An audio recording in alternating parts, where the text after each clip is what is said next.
हालत हैं तो मैं ये क्लियर कर रहा हूँ। मैं let the administration know it very clear, I am saying it openly.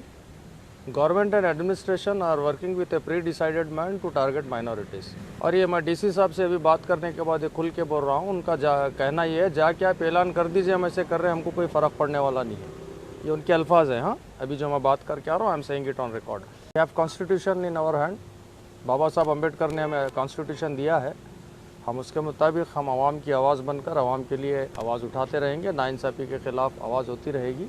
अब इसी के लिए जो है, अब जो मौजूदा हालत है, इस हालत को देखने के बाद मेरे को एक बड़े लीडर, मुल्क के इंडिया के एक बड़े लीडर जो राम मनोहर लोहिया साहब थे, उनका एक बयान मुझे याद आ रहा है इस वक्त। जब जब सड़कें सूनी हो जाती हैं तो पार्लियामेंट आवारा हो जाता है। अब यहाँ पार्लियामेंट आवारा हो गया है, गवर्नमेंट जो चला रहे हैं, असेंबली आवारा हो गई भी है।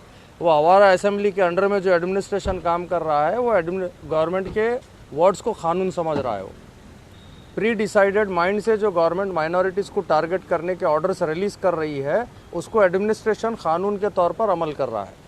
हमने काफ़ी इश्यूज़ उनको प्रेजेंट किए हैं, तो उनका बोलना कुछ और ही है।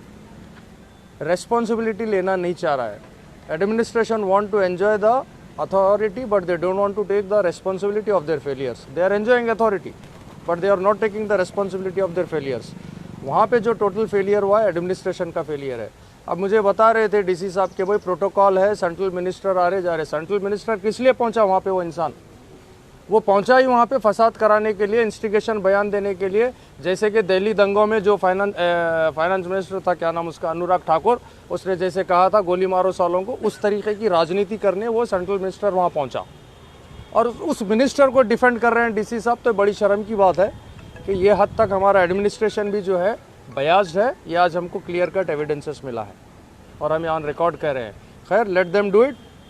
आज उनके हाथ में सत्ता है, करेंगे। सत्ता तो बदलना है भाई। किराए का घर है, जाती मकान तो है नहीं। इनकी भी सत्ता बदलेगी, जनता की सत्ता आएगी फिर से। ये एडमिनिस्ट्रेशन आज नहीं कल जवाब देगा। फिर हम हमारे जो सारे डिमांड्स हैं हम प्रेजेंट किए हैं और हम आज यहाँ से फिर ऐलान कर रहे हैं कि 20 तारीख को justice for people of Alan, multiple political social organisations मिलकर जो है गंज नगरेश्वर स्कूल से जगत सर्कल तक एक प्रोटेस्ट मार्च होगा, डेमोन्स्ट्रेशन होगा।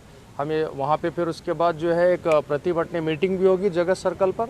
हम तमाम लोगों से अपील करते हैं जो इस मुल्क के कॉन्स्टिट्यूशन में यकीन रखते हैं और इंसाफ के खातिर अपनी आवाज़ बुलंद करते हैं, इस मुल्क में अदल और इंसाफ का निज़ाम कायम रखने के लिए काम करते हैं, इस मुल्क के judicial system, administrative, executive system को जो जस्टिस के लाइन पे रखना चाहते हैं, ऐसे सारे लोगों से हम अपील करते हैं कि संडे के दिन बरोज़ इतवार वो लोग जो है इस प्रोटेस्ट में, इस जुलूस में शामिल होकर इस मुल्क में अदल और इंसाफ के निज़ाम को कायम रखने में अपना शिरकत शामिल करें। थैंक। गुलबर्गा में पिछले करीब एक हफ्ते से जो है justice for people of Alan जो धरना चला है जगत सर्कल पर, उसी के ताल्लुक़ से आज मुख्तलिफ ऑर्गेनाइजेशंस के लीडर्स, रिप्रेजेंटेटिव्स एक डेलीगेशन लेकर आए, जिसमें जो है दलित संघर्ष समिति क्रांतिकारी, RPI होसमनी साहब, बद्रे साहब और CPIM से कॉमरेड MB सज्जन साहब और CPIM से KPRS डिस्ट्रिक्ट प्रेसिडेंट और माजी डिस्ट्रिक्ट सेक्रेटरी शरण बस्सा कॉमरेड ममशट्टी साहब और जो है CPI से मौला मुल्ला साहब भी शामिल थे।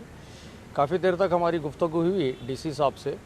मैं इसको मुख्तसर करते हुए इतना ही बोल दूं कि भाई हालत हैं तो मैं ये क्लियर कर रहा हूँ। मैं let the administration know it very clear, I am saying it openly. Government and administration are working with a pre decided mind to target minorities.